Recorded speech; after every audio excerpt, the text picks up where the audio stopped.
कैसी हो तुम पंचन? आज मैं एक नया वीडियो लाई हूँ। आज मैंने माता रानी का जगराता करा रहा है, तो आज अब उनकी कथा होने वाली है, तो मैंने सोचा कि तुम सब का भी कथा सुनवाई जाए कि तारामती की कहानी कैसी है, कैसी है देवी मैया की जगरातन की कहानी। तो चला फिर वीडियो शुरू करिए। और तुमसे एक प्रार्थना है कि वीडियो पूरा देखे। मैं बढ़िया मजेदार गाना भी और कथा भी सब कुछ लेके आवत हूँ तुम्हारे नाने। इतना नीक संग्रह लेके आवत हूँ। बढ़िया वीडियो पूरा देखा, चैनल को सब्सक्राइब कर दया, लाइक कर दया और नीक कमेंट कर दया, जय माता दी लिख दया। चलिए फिर वीडियो शुरू करिए। अरे जोर से बोलो। जय माता दी। सारे बोलो। जय माता दी। बोलो सांचे दरबार की जय। चलो बुलावा आया है, माता ने बुलाया है। चलो बुलावा आया है, माता ने बुलाया है। हो ऊंचे पर्वत पे रानी माँ ने दरबार लगाया है। चलो बुलावा आया है, माता ने बुलाया है। जय माता दी। सारे जग में एक ठिकाना, सारे गम के मारों का। रास्ता देख रही है माता अपनी आँख के तारों का। हो मस्त हवाओं का एक झोंका, यह संदेशा लाया है। चलो बुलावा आया है, माता ने बुलाया है। चलो बुलावा आया है, माता ने बुलाया है। जय माता दी, जय माता दी।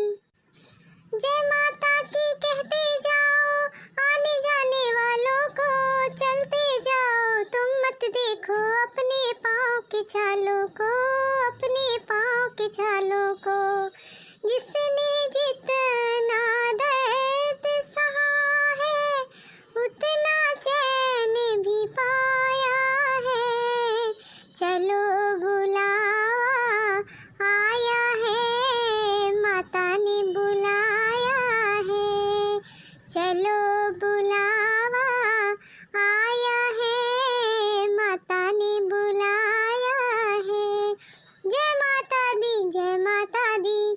वैष्णो देवी के मंदिर में लोग मुरादे पाते हैं। रोते रोते आते हैं, हंसते हंसते जाते हैं। मैं भी मांग के देखूं, जिसने जो मांगा वो पाया है। चलो बुलावा आया है, माता ने बुलाया है। जय माता दी, जय माता दी। मैं तो मैं भी एक माता हूँ, माता। माँ ही माँ को पहचाने, बेटी का दुख क्या होता है और कोई क्या जाने। उसका खून मैं देखूं कैसे, जिसको दूध पिलाया है। चलो बुलावा आया है, माता ने बुलाया है। चलो बुलावा आया है, माता ने बुलाया है। प्रेम से बोलो जय माता दी, ओ सारे बोलो जय माता दी। वैष्णो रानी जय माता दी, अम्बे कल्याणी जय माता दी। माँ भोली भाली जय माता दी, माँ शेरों वाली जय माता दी। झोली भर देती जय माता की, जय संकट हर लेती जय माता दी। ओ जय माता दी, जय माता दी, जय माता दी, जय माता दी। जय माता दी, जय माता दी। सब मिल बोलो जय माता दी, अम्बे कल्याणी जय माता दी। भक्तजनों, माता रानी के जागरण के बाद तारामती की कहानी सुनाना आवश्यक हो जाता है। तो चलिए मैं आपको तारामती की कहानी सुनाता हूँ, ध्यान से सुनिएगा। भक्तजनों, तो अभी तक आपने देवी जगराता देखा और देवी जगराता के बाद माता रानी की तारामती की कहानी कहना अत्यधिक जरूरी होता है। तो वो कहानी इस प्रकार है, बड़े ध्यान से सुनिएगा और बहुत अच्छी कहानी है। राजा स्पर्श माँ भगवती के पुजारी थे और दिन रात महामाई की पूजा किया करते थे। माँ ने भी उन्हें राजपाट, धन दौलत, ऐशो आराम की सभी साधन दिए थे। कमी थी तो सिर्फ एक औलाद की। यह गम उन्हें दिन रात सताता था। वो माँ से यही प्रार्थना करते थे कि माँ उन्हें एक लाल बख्श दे ताकि वे भी संतान का सुख भोग सकें, उनके पीछे भी उनका नाम लेने वाला हो और उनका वंश चलता रहे। माँ ने उनकी पुकार सुन ली। एक दिन माँ ने आकर राजा को स्वप्न में दर्शन दिए और कहा कि वे तेरी भक्ति से बहुत प्रसन्न हैं। उन्होंने राजा को 2 पुत्रियां प्राप्त होने का वरदान दिया। कुछ समय के बाद राजा के घर में एक कन्या ने जन्म लिया। राजा ने अपने राज दरबारियों को बुलाया, पंडितों व ज्योतिषी को बुलाया और बच्ची की जन्म कुंडली तैयार करने का आदेश दिया। पंडित तथा ज्योतिषी ने उस बच्ची को जन्म कुंडली तैयार की और कहा कि वो कन्या तो साक्षात देवी है।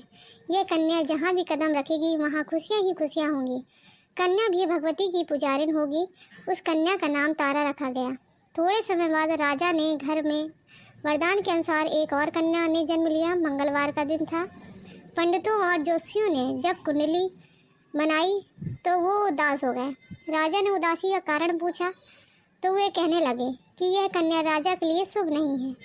राजा ने उदास होकर ज्योतिषियों से पूछा कि उन्होंने ऐसे कौन से बुरे कर्म किए हैं जो इस कन्या ने उनके घर में जन्म लिया। उस समय ज्योतिषियों ने ज्योतिषी के अनुसार अनुमान लगाकर बताया कि वे दोनों कन्याएं जिन्होंने उनके घर में जन्म लिया था पूर्व जन्म में देवराज इंद्र के दरबार की अप्सराएं थीं। उन्होंने सोचा कि वे भी मृत्युलोक में भ्रमण करें और देखें कि मृत्युलोक में लोग किस तरह रहते हैं। दोनों ने मृत्युलोक पर आकर एकादशी का व्रत रखा। बड़ी बहन का नाम था तारा तथा छोटी बहन का नाम था रुकमन। बड़ी बहन तारा ने अपनी छोटी बहन से कहा कि रुकमन, आज एकादशी का व्रत है, हम लोगों ने आज भोजन नहीं करना। अतः वो बाजार जाकर फल कुछ ले आए। रुकमन बाजार फल लेने के लिए गई।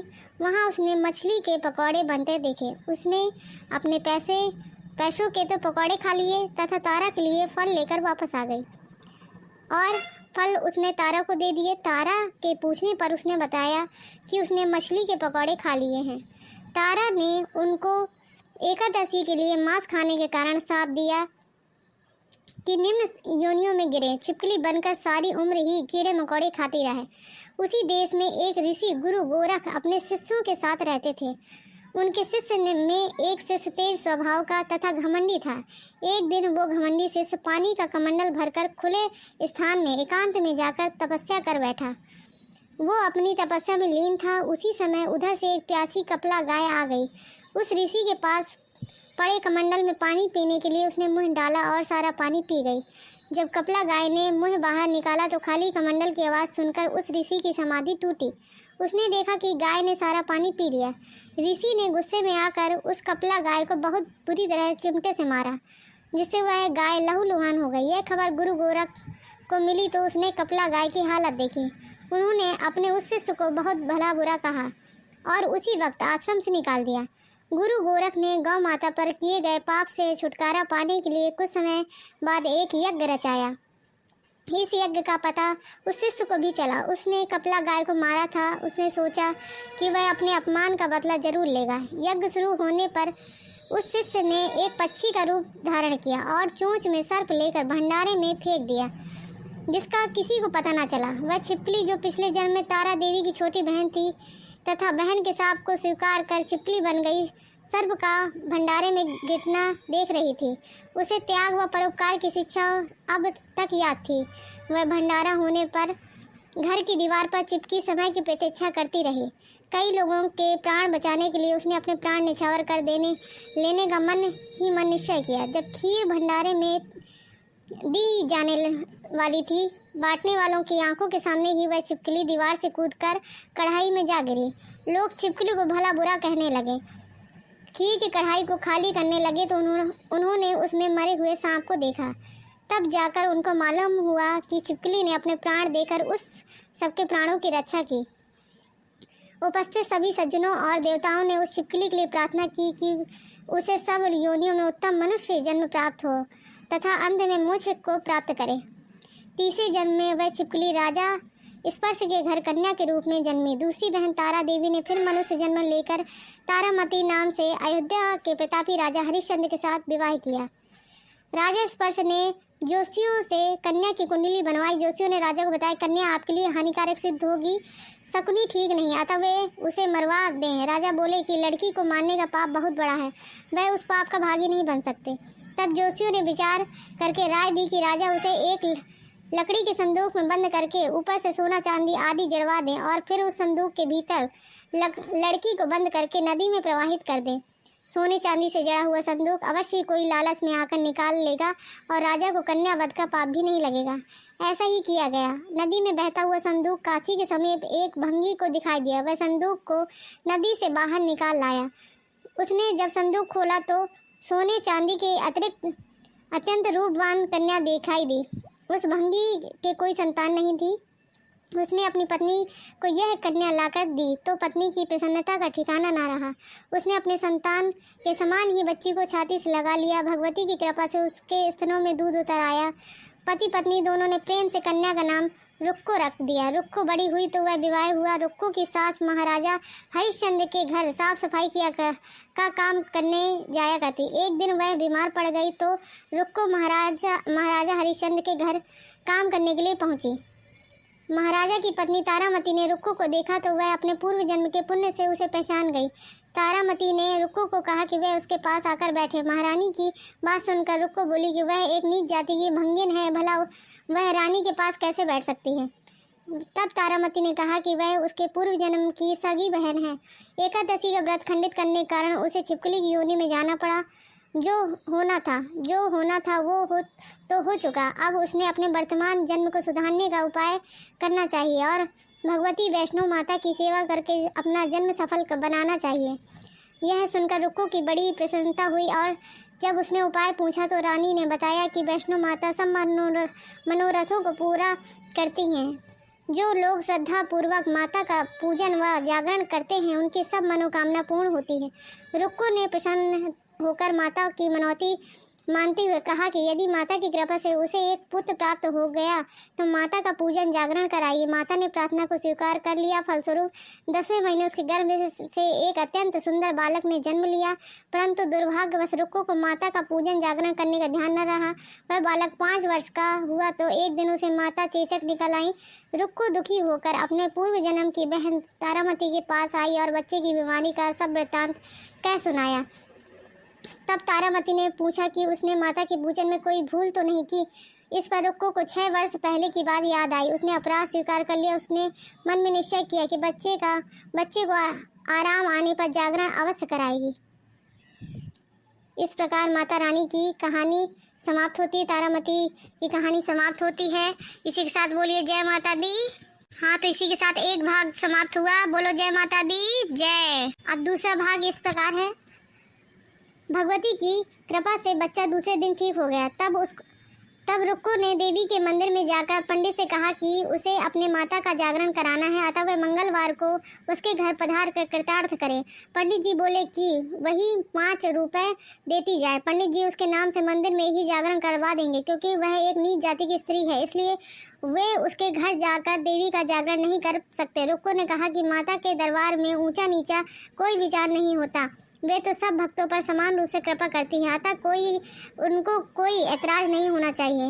इस पर पंडित ने आपस में विचार करके कहा कि यदि महारानी उनके जागरण में पधारे तभी वह उसे स्वीकार कर सकता है। यह सुनकर रुक्को महारानी के पास गई और सब वृत्तांत कह सुनाया। तारामती ने जागरण में सम्मिलित होना सहर्ष स्वीकार किया। जिस समय रुक्को पंडित से यह कहने के लिए गई कि महारानी भी जागरण में आवेंगी, उस समय सेन नाम का नाई वहां मौजूद था। उसने सब सुन लिया और महाराजा हरिश्चंद्र को जाकर सूचना दी। राजा को सेन नाई की बात पर विश्वास नहीं हुआ कि महारानी भंगियों के घर जागरण में नहीं जा सकती। फिर भी परीक्षा लेने के लिए उसने रात को अपनी उंगली पर थोड़ा सा चीरा लगा लिया ताकि उसे नींद ना आए। रानी तारामती ने जब देखा कि जागरण का समय हो रहा है परंतु महाराज को नींद नहीं आ रही तो उसने माता वैष्णो देवी को से मन ही मन प्रार्थना की कि माता किसी उपाय से राजा को सुला दे ताकि वे जागरण में सम्मिलित हो सके। राजा को नींद आ गई। तारामती रोशनदान से रस्सा बांधकर महल से उतरी और रुक्को के घर जा पहुंची। उस समय जल्दी कारण रानी ने हाथ में रेशमी रुमाल तथा पाँव में एक कंगन रास्ते में ही गिर गया। उधर थोड़ी देर बाद राजा हरिश्चंद्र की नींद खुल गई। वह भी रानी का पता लगाने निकल पड़े। उन्हें मार्ग में रानी का कंगन व रुमाल दिखा।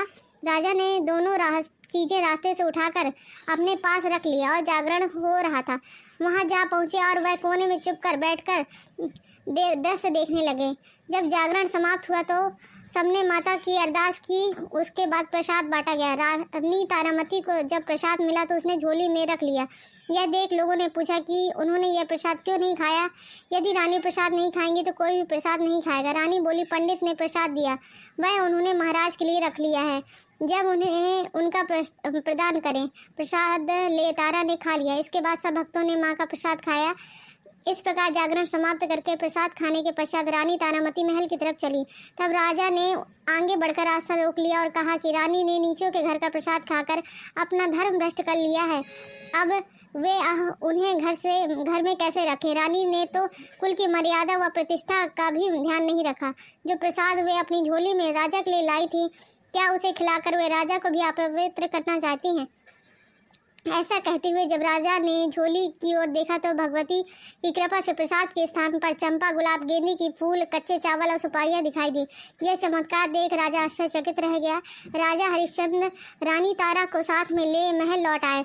वहीं रानी ने ज्वाला मैया की शक्ति से बिना माचिस व चमक पत्थर की सहायता से राजा को अग्नि प्रज्वलित करके दिखाई, जिसे देखकर राजा आश्चर्यचकित हो गए। रानी बलि की प्रत्यक्ष दर्शन पाने के लिए बहुत बड़ा त्याग होना चाहिए। यदि आप अपने पुत्र रोहितास की बलि दे सके तो आपको दुर्गा देवी के प्रत्यक्ष दर्शन हो जाएंगे। राजा के मन में तो देवी के दर्शन की लगन थी। राजा ने पुत्र मोह त्याग कर रोहितास का सिर देवी को अर्पण कर दिया। ऐसी सच्ची श्रद्धा एवं विश्वास देख दुर्गा माता सिंह पर सवार हो उसी समय प्रकट हो गई और राजा हरिश्चंद्र दर्शन करके कृतार्थ हो गए। मरा हुआ पुत्र भी जीवित हो गया। चमत्कार देख राजा हरिश्चंद्र गदगद हो गए और उन्होंने विधिपूर्ण माता का पूजन करके अपराधों की क्षमा मांगी। सुखी रहने का आशीर्वाद दे माता अंतर्ध्यान हो गई। राजा ने तारा रानी की भक्ति की प्रशंसा करते हुए कहा कि वे रानी के आचरण से अति प्रसन्न हैं।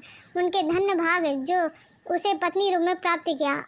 आयु पर्यंत सुख भोगने के पश्चात राजा हरिश्चंद्र रानी तारा एवं रुक्मन भंगनी तीनों ही मनुष्य योनि से छूटकर देवलोक को प्राप्त हुए। माता के जागरण में तारा रानी की कथा को जो मनुष्य भक्ति पूर्ण पढ़ता या सुनता है उनकी सभी मनोकामनाएं पूर्ण होती हैं, सुख समृद्धि बढ़ती है, शत्रुओं का नाश होता है और इस कथा के बिना माता का जागरण पूरा नहीं होता है। बोलो जय माता दी। बोलो सांचे दरबार की जय। बोलो माता रानी की जय। बोलो सब देवी देवतन की जय। बोलो सब भक्तन की जय। बहनी भैया जय माता दी।